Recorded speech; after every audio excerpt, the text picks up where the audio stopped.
We're now going to move on to the next panel, which is our CISO panel discussion. Our speakers are Bronwyn Boyle, a recognized CISO, women in fintech, Sandip Wadje, who is the MD, Managing Director at BNP Paribas, and then James Morgan, a Senior Vice President of Mimecast. Over to you, team. Thank you very much indeed. And what incredible conversations and different aspects and views on what is clearly a major challenge, not just for our industry, but I think for the population at large. So kudos to Peter and the team for really pulling this together and bringing this to the top of people's agendas. So I'm joined by two incredible leaders and specialists in this field. And I think what we're going to do here for the next 20 minutes or so is just drill down into the people that really are, we've been talking about, if you like, but the guys and girls with the responsibility of delivering a working, protected environment. So yeah, I'm James Morgan. Just a quick introduction. I'm the Senior Vice President here at Mimecast. And I introduce myself typically by saying that I'm responsible for the well-being. I'd never really thought about it before this conversation, but the well-being of our customers and partners across EMEA. Maybe Bronwyn, if you just briefly introduce yourself. Yes, I hope you can hear me. I'm having a little bit of a challenge with the video, but lovely to be with everybody today. Thank you so much for the invite. My name is Bronwyn Boyle. I'm a 20+ year veteran of security. I've held numerous CISO roles, and I'm currently consulting and advising a number of different startups. Thank you. And Sandip. Hi, good morning, good afternoon to everyone. Sandip Wadje here. I'm currently leading emerging technology risk for BNP Paribas based in London. I've been with the bank for 6 years. Wonderful, perfect. So look, let's try and carry the conversation on from where the previous speakers left off. And I'm going to refer to some independent research that Mimecast has carried out and carries out regularly, the State of Ransomware Readiness report, which basically polls around about 1,000 plus global CISOs in terms of the sentiments and priorities that are most important for them. So we'll kick off with a couple of statistics and then ask Bronwyn and Sandip to respond. But it's very much in line with what we've already heard. Something like 42% of UK specific cyber security decision makers are thinking of leaving their role in the next 2 years due to stress or burnout. We had that fantastic definition of burnout from Dr. Andrew Reeves earlier. And 49% of cybersecurity leaders have trouble recruiting essential IT staff once there's an attack that's taken place, and that's really challenging those leaders that are tasked with that level of protection. So maybe Bronwyn, if I come to you first, but what can be done to really overcome that limitation of the skills shortage that's driven by these challenges? So it's interesting. Again, a lot of focus on the chat today, and also in the previous discussions around the need to ensure that we've got a robust and diverse workforce across the cybersecurity profession.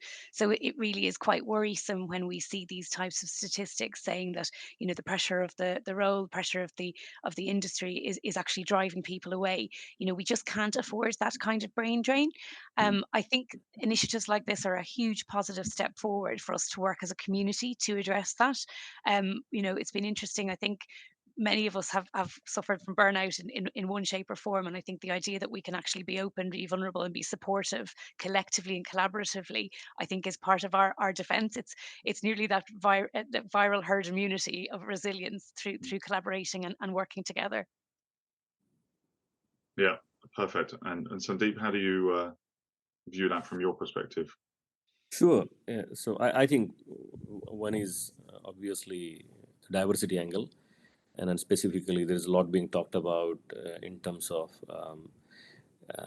introducing tech and particularly cyber as a topic to girls at a very early stage to increase that diversity from a woman in cybersecurity perspective.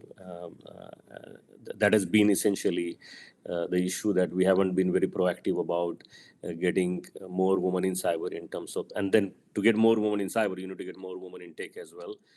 Kind of it's proportionate. So that's part one.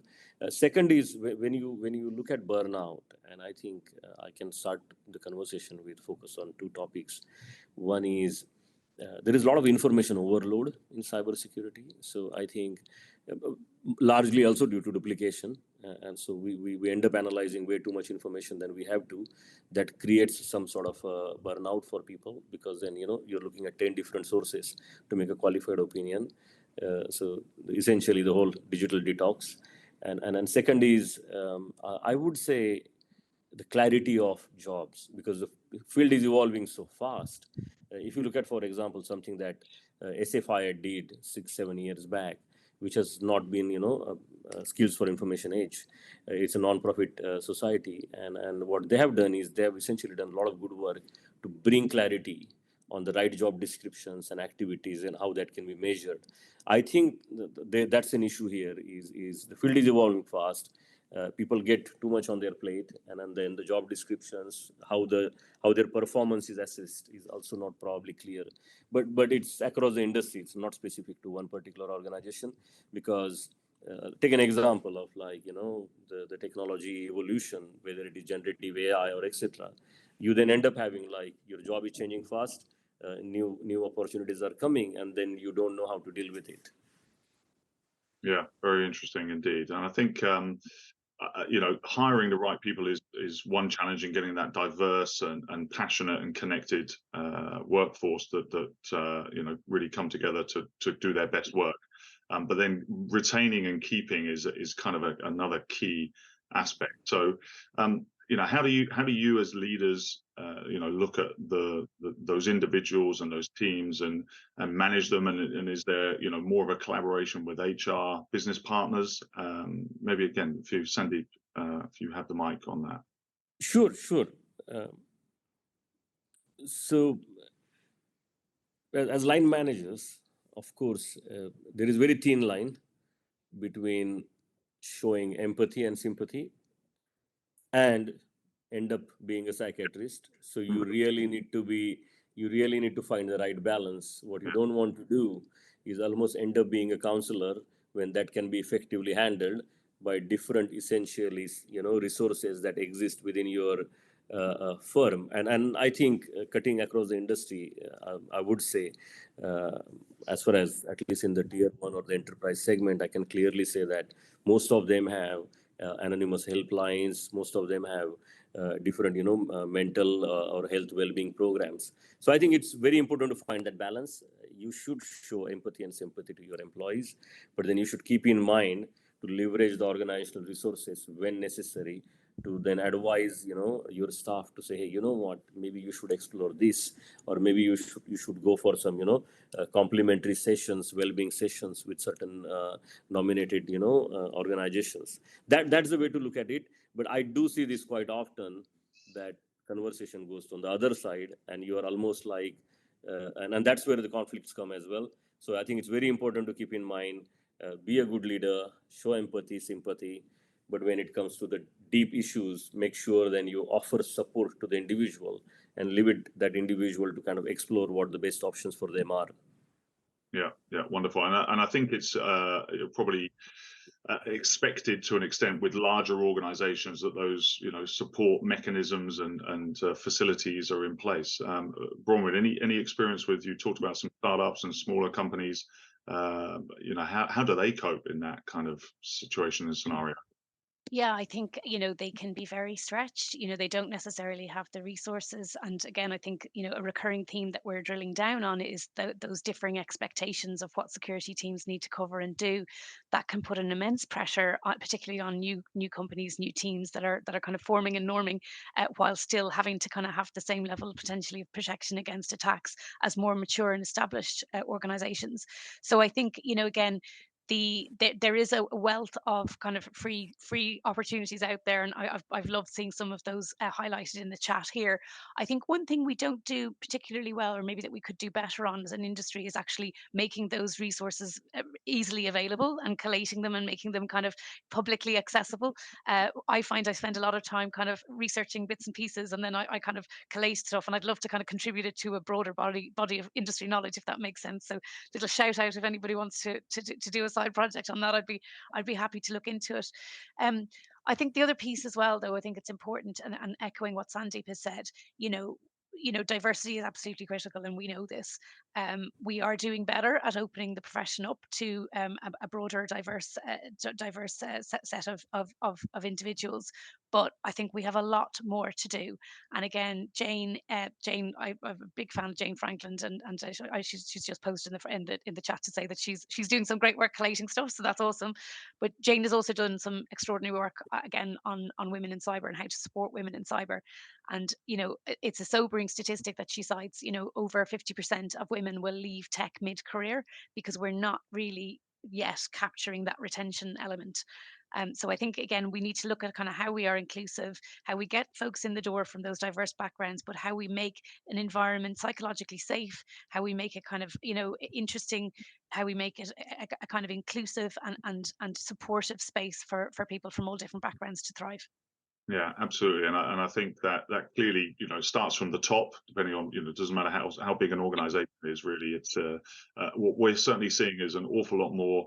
With Mimecast at the providing at the core of our solution, I guess, email security. The smaller to medium-sized companies we're finding coming under more and more increasing attack when we look at the data.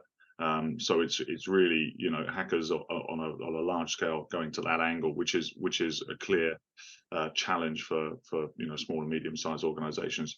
Do you think, I mean, with your experience, that the systematic and process, and Sandip, you mentioned AI, for example, and some of the next generational wave of tools that are coming on to help fight cyber crime in general terms, do you feel, maybe if I start with you, Bronwyn, that having the right tools, the right setup, the right system, and the right education even to help give that to the human centric aspect, as to coin a phrase that was used earlier? Yeah, I mean, absolutely. I think we're at such an exciting cusp, as an industry right now with the advances in AI, both from an attacker perspective, but also from a defense perspective. And I think, again, we've talked about alert fatigue. We've talked about kind of our heroes in our SOCs who are, on point, 24/7. They're having to respond on a dime. And, we all have that worry about that 3 a.m. phone call, right? And I think that's something that contributes often to that worry and kind of and burnout phenomenon. I think application of AI will help. It should help, and it is helping in terms of whittling down that signal to noise ratio.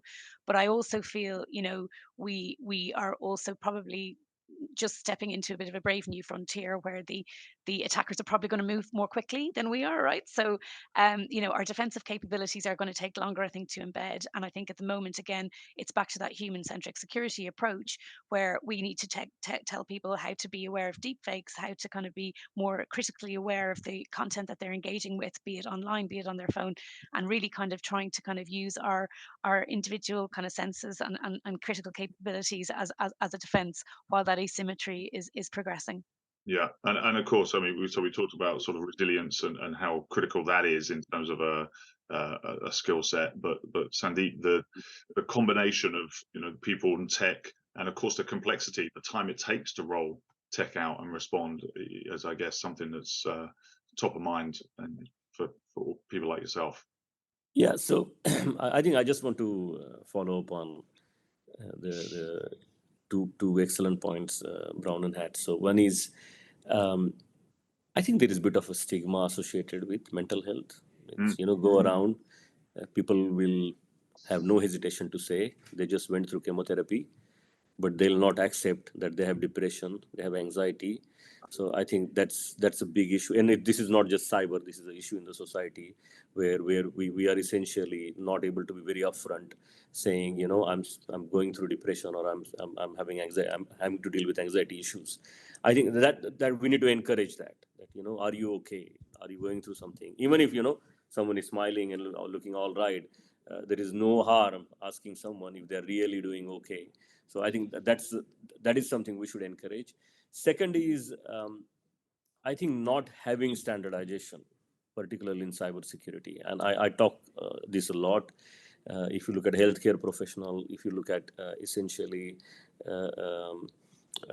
any other industry, there is a lot of standardization in terms of roles, responsibilities, who is supposed to do what.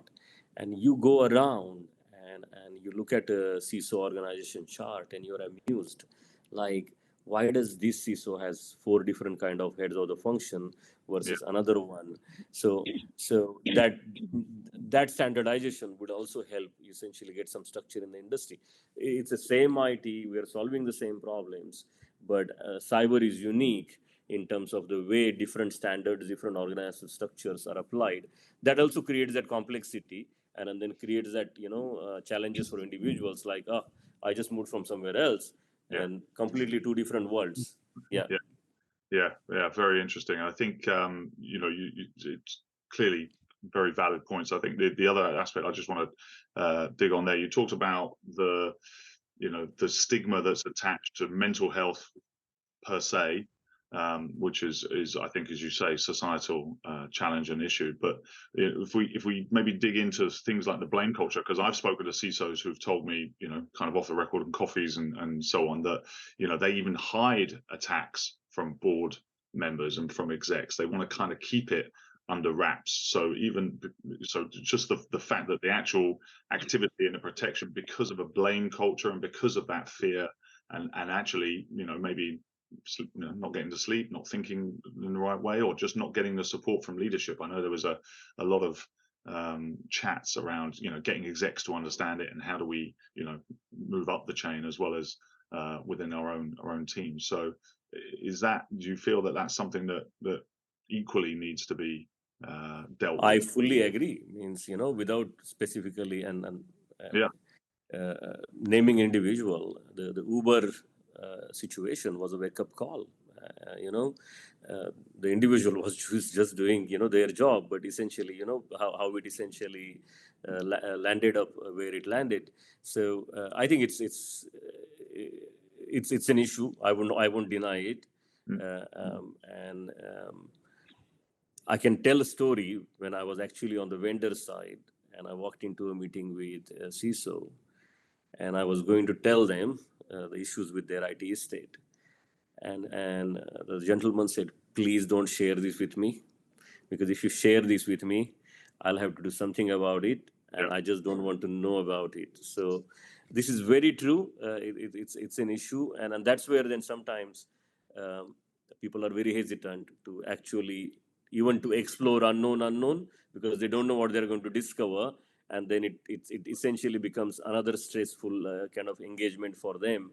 So this is a broader issue then, it differs from organization to organization, but I won't deny that this is actually a reality in the industry. Yeah, and of course fueling the sort of overwhelming aspect of the the burnout phase, as Andrew suggested. Sorry, Bronwyn, you were going to say. No, I was just going to enthusiastically agree. I mean, I think we really need to kind of again do better to kind of dispel that blame culture. And I think the new assume breach mentality, I think, is helping with some of that. So I think there is more of a recognition now that it's not a question of if, it's a question of when for most organizations. And as I said, also with the kind of increasing sophistication of attack vectors, we have to defend such a broad attack surface. An attacker only needs one chink in an armor or one very convincing email. So that asymmetry, I think, is becoming better understood. But I fully agree. We need to kind of get rid of that blamestorming. Yeah. Okay. Listen, I've thoroughly enjoyed the conversation. I'm conscious of timing, and we got 60 plus people on the call. But thank you so very much indeed for everything you do and the role that you carry out. And it's so critically important. And thanks for highlighting some of the key challenges that you and many others of your peers face. Thank you very much for the opportunity. Thank you. Thank you. Thanks for having us. Thank you, team. Again, thank you, Sandip, Bronwyn, and James. Some really valuable stuff coming out there, and Sandip taking it out of cyber and making it very human there. So appreciate those words.